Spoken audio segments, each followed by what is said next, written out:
Rundown for the Hasport motor mounts for the B series. This is on a DC2.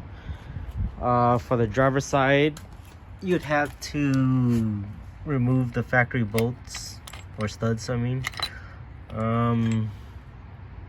What I did was I used the factory nuts and double locked them together and then twisted it off with a wrench.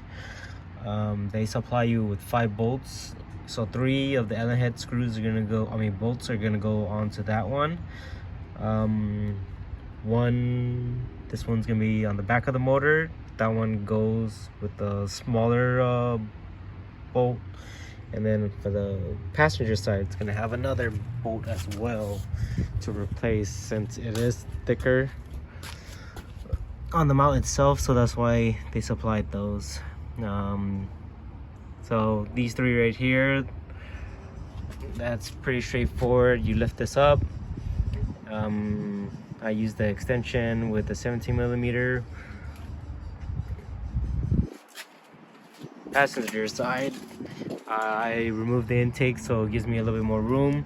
Remove that 10mm, gives me a little bit more wrenching room for the 17 right under there.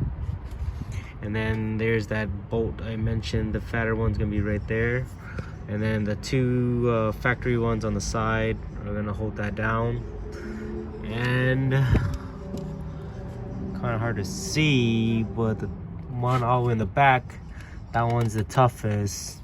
What you would need to do with that is to remove the T-bracket completely. So there's gonna be 1 bolt right there, and then 2 gigantic 19mm right on the bottom of it.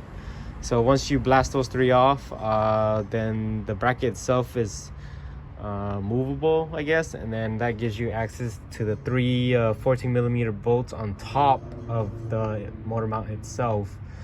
You're gonna have to use that supplied bolt, as I mentioned, towards the car, and then the ones in the back are going to be used factory bolts. So how I did it, took off the T-bracket as I mentioned, then I removed the bolts from the top here.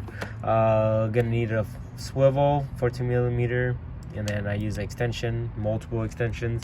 So I went through here for for the passenger side bolt, and then I connected the socket, the swivel, and then the extension went all the way over here somewhere, and then that broke it loose, and then go straight down here for the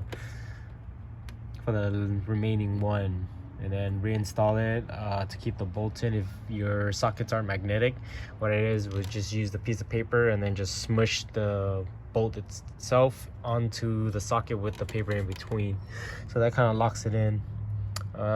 That basically is it. Then obviously you'd have to maneuver the engine back and forth, and then that's about it. The rear is the hardest one. Hopefully that helps someone, because there's not a lot of reviews out there.